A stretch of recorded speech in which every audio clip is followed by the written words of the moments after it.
नमस्कार, नमस्ते बिहार में राहुल ओझा आपके साथ और मैं हूं रुचिका राज आपके साथ। नरेंद्र मोदी सरकार के 12 साल पूरे होने पर भारत मंडपम में एनडीए की बैठक में पीएम मोदी ने बड़ा संदेश दिया। पीएम मोदी ने 12 साल की ऐतिहासिक उपलब्धियों पर चर्चा करते हुए कहा कि 2014 में एनडीए की सरकार आने के बाद देश का भाग बदल गया है।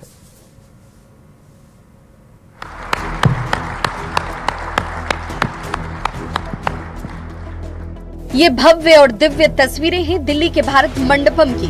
एनडीए के दिग्गज नेता पीएम मोदी का साहसी का संकल्प है, हमें 140 करोड़ देशवासियों की सेवा में जुटना है। मुझे आज संतोष है, गर्व है कि एनडीए परिवार के तौर पर हमने देश के विश्वास को हमेशा और मजबूत किया है। 2014 में आशा का उदय होता सूरज आज नए आत्मविश्वास के प्रकाश पुंज में बदल गया। पीएम मोदी ने एनडीए की बैठक में कांग्रेस को भी निशाने पर लिया। पीएम मोदी ने कहा, कांग्रेस ने देश को बेचारगी के दलदल में गिराया। देश की रुकावट का नाम कांग्रेस ग्रोथ रेट है। इस कांग्रेस ग्रोथ रेट में ना गवर्नेंस थी, ना नीति, ना नियत और ना ही निर्णय। पीएम मोदी ने एनडीए की सरकार में हुई बड़ी उपलब्धियों को बताया। पीएम ने कहा, 2014 के बाद भारत पूरी क्षमता से दौड़ रहा है। भारत ने अस्थिरता और अशांति के दौर में भी उपलब्धि हासिल की। आज भारत बड़े लक्ष्य तय कर रहा है। 2014 के पहले के कई दशक बहुत अस्थिरता और उथल पुथल से भरे हुए थे। इसका देश को बहुत नुकसान भी उठाना पड़ा। 2014 में 74 एयरपोर्ट से 2026 में 160 से अधिक एयरपोर्ट तक। 2014 में 1000 किलोमीटर एक्सप्रेसवे से 2026 में 6700 किलोमीटर एक्सप्रेसवे तक। 2014 में सिर्फ 5 शहरों में मेट्रो से 2026 में 20 से ज्यादा शहरों में मेट्रो तक।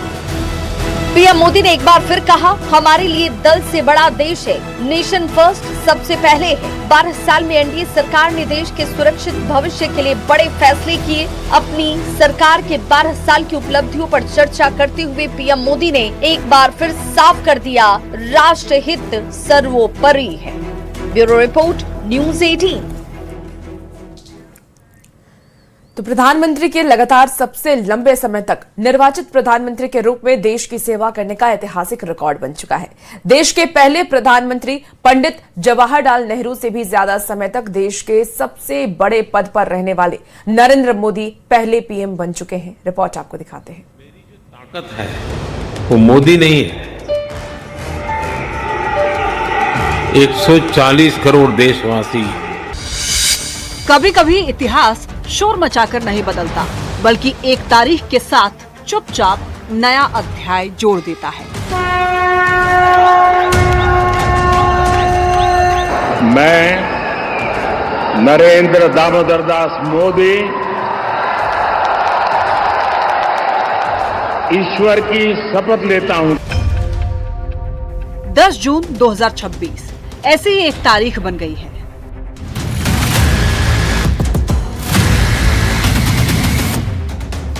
भारतीय लोकतंत्र के इतिहास में ये वो दिन है जब एक रिकॉर्ड टूटा और एक नया मानदंड स्थापित हो गया।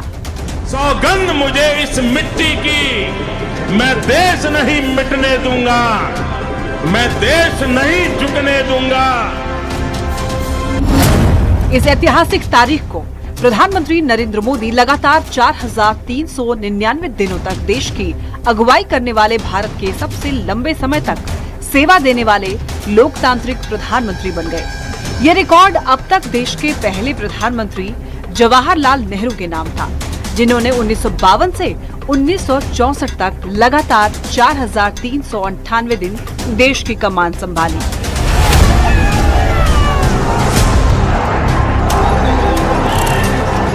लेकिन ये सिर्फ एक दिन आगे निकलने की कहानी नहीं है, ये उस सफर की कहानी भी है जिसमें भारत एक राष्ट्र निर्माण के शुरुआती दौर से दुनिया के सबसे बड़े लोकतंत्र और सबसे बड़ी आबादी वाले देश के रूप में विकसित हुआ है।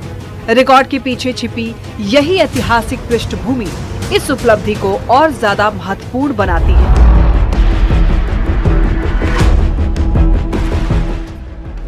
नेहरू का दौर स्वतंत्र भारत की नींव रखने का दौर था।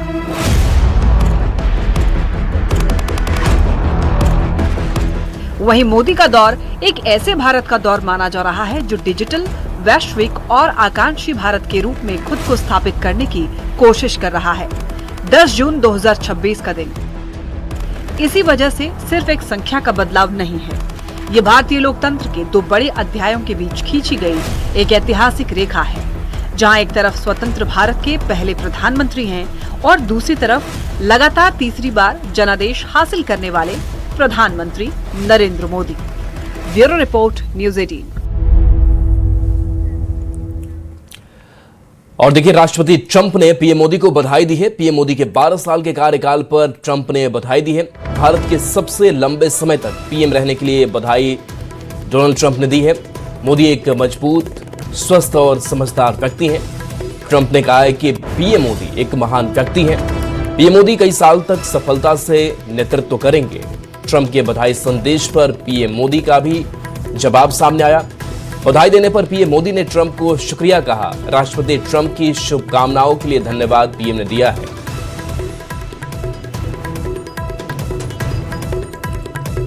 चलिए, अब बात एक बार फिर से बिहार के सियासत की कर लेते हैं।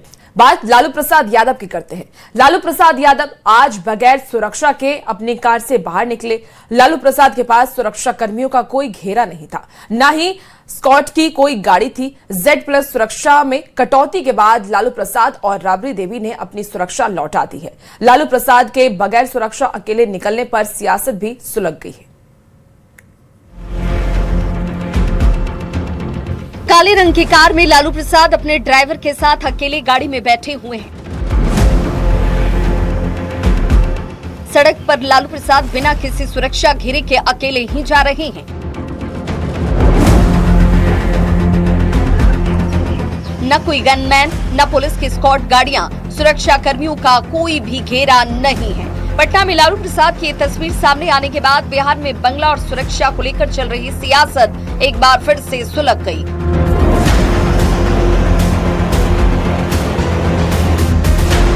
लालू प्रसाद और राबड़ी देवी Z+ सुरक्षा में कटौती के बाद अपनी सुरक्षा लौटा चुके हैं। अब लालू प्रसाद बुधवार को सड़क पर बिना सुरक्षा के अकेले ही निकले।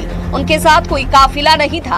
आमतौर पर जब लालू प्रसाद कहीं आते जाते हैं तो उनके साथ सुरक्षा कर्मियों की बड़ी टीम मौजूद होती है, लेकिन इस बार तस्वीर पूरी तरह से अलग नजर आई। अब लालू प्रसाद के बगैर सुरक्षा अकेले निकलने पर सियासत सुलग गई है।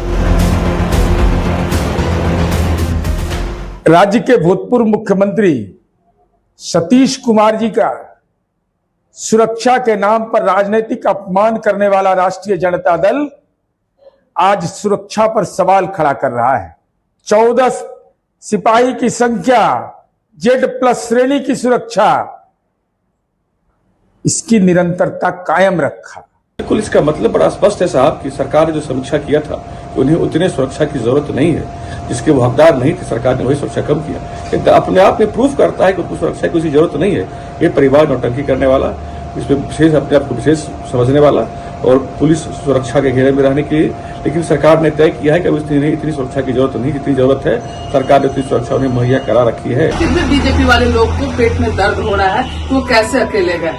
यहाँ दूसरी तरफ देखेंगे कि बीजेपी और RSS के लोग ऐसे लोग हैं जो किसी भी सदन के मेंबर नहीं है, फिर भी उन्हें Z+ सुरक्षा मिली हुई है। बिहार में बंगले और सुरक्षा पर सियासत थमती नजर नहीं आती।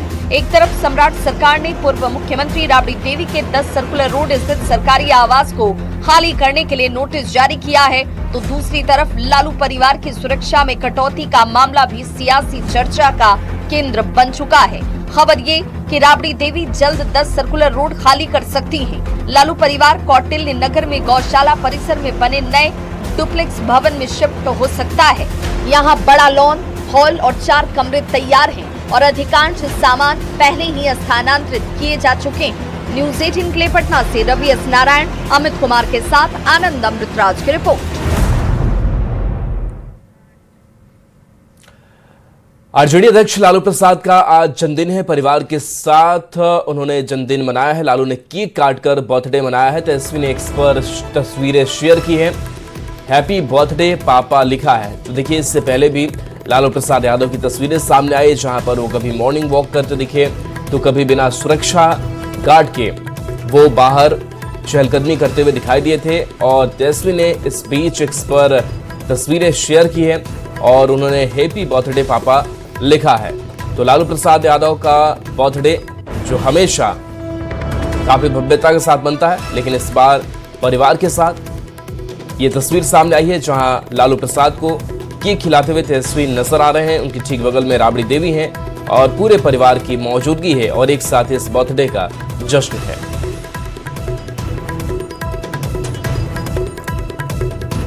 इसी बीच देखिए, बड़ी खबर आपको बता रहे हैं, जांच के दायरे में आए हैं आईएएस संजीव हंस। एसबीओ सूत्रों के हवाले से बड़ी खबर है, संजीव हंस के आवास पर पहुंची थी एसबीओ। मुमुक्षु और उमेश की गिरफ्तारी हुई थी, तो 2 से 3 दिनों से आवास पर नहीं है संजीव हंस। राजस्व पार्षद ऑफिस भी गए थे एसबीओ और मंगलवार को कार्यालय आए थे हंस। तो ऋषु श्री से अवैध लेन देन में हंस का भी नाम सामने आ रहा है। अब इसको लेकर के जांच तेज कर दी गई है। आईएएस संजीव हंस की मुश्किलें अब बढ़ सकती हैं। एसबीओ सूत्रों के हवाले से बड़ी खबर सामने आ रही है। संजीव हंस के आवास पर पहुंची थी एसबीओ की टीम और जांच को आगे बढ़ाया गया। और ज्यादा जानकारी के साथ न्यूज 18 संवाददाता अमित कुमार हमारे साथ फोन लाइन पर जुड़ गए हैं। अमित, अब संजीव हंस का भी नाम इसमें शामिल हो रहा है, क्या और जानकारी है? देखिए, बिल्कुल संजीव हंस के विरुद्ध भी जो है कार्रवाई करने वाली है और इसको लेकर के जब कल एसबीओ की टीम जो है वो तारनी दास, मुमुक्षु चौधरी और उमेश कुमार सिंह के आवास पर गई थी, जहां से उन्हें इन तीनों को गिरफ्तार किया गया था। इन तीनों की गिरफ्तारी के बाद एसबीओ की टीम जो है वो आईएएस संजीव हंस के आवास से पहुंची थी। सरकारी आवास जो शास्त्री नगर थाना अंतर्गत है, वहां पहुंची थी। तो वहां पे जो गार्ड मौजूद थे, उन्होंने बताया इस एसबीओ की टीम को कि संजीव हंस जो है पिछले 3-4 दिन से पटना में नहीं है। इसके बाद टीम जो है उनके कार्यालय भी गई, उन तमाम जगहों पर गई जहां पे संजीव हंस जो है वो रहते हैं या फिर वहां उनका आना जाना होता है। तो ऐसे में संजीव हंस तो हाथ नहीं आए, लेकिन एसबीओ की जो सूत्र बता रहे हैं कि जल्द ही संजीव हंस को भी जो है वो पूछताछ के लिए बुलाया जाएगा। उनसे भी एसबीओ की टीम जो है वो पूछताछ करेगी और अगर वो नहीं आते हैं तो आगे की जो कानूनी कार्रवाई है वो नियमावली के हिसाब से, जो कानून के हिसाब से जो है वो किया जाएगा। तो कहीं न कहीं कह सकते हैं कि संजीव हंस की मुश्किलें जो है वो बढ़ने वाली है। साथ ही एक बड़ी खबर और हम दर्शकों को बता दें कि जो हमारे एसबीओ के आधिकारिक सोर्स है वो बता रहे हैं कि इसमें 3 से 4 ऐसे आईएएस अधिकारी हैं जिनकी संलिप्तता जो है वो स्वीकारा है। तारनी दास ने, मुमुक्षु चौधरी और उमेश कुमार सिंह ने जो है ये स्वीकारा है। तो उनसे भी पूछताछ होगी और उन सभी के को लेकर के ईडी ने पहले ही जो है अनुसंधान के दौरान उनके नाम, उनके जो कार्यशैली रहे हैं उसके बारे में अनुसंधान के दौरान जो है उन बातों को सामने लाया और उसी के आधार पर एसबीओ की टीम जो है वो जांच कर रही है। तो जाहिर सी बात है कि बिहार में आने वाले दिनों में कई आईएएस अधिकारी जो हैं वो उनसे पूछताछ होगी, जांच के दायरे में आ चुके हैं और अब उसको सत्यापित करके आगे की जो कार्रवाई है वो एसबीओ की टीम करेगी। लेकिन बड़ी बात यह है कि संजीव हंस जो है वो पहले भी गिरफ्तार हो चुके हैं। ईडी ने उन्हें गिरफ्तार किया था और लगभग 1 साल तक वो है वो जेल में। अमित, बिल्कुल जैसा कि आप बता भी रहे हो कि संजीव हंस पहले से भी उनकी मुश्किलें बढ़ी हुई है, पहले भी वो ऐसे मामले में गिरफ्तार हो चुके हैं। ऐसे में ऋषु श्री से कब वो मिले, कब से उनके साथ वो थे और अवैध लेन देन में वो शामिल थे, क्या जानकारी है फिलहाल?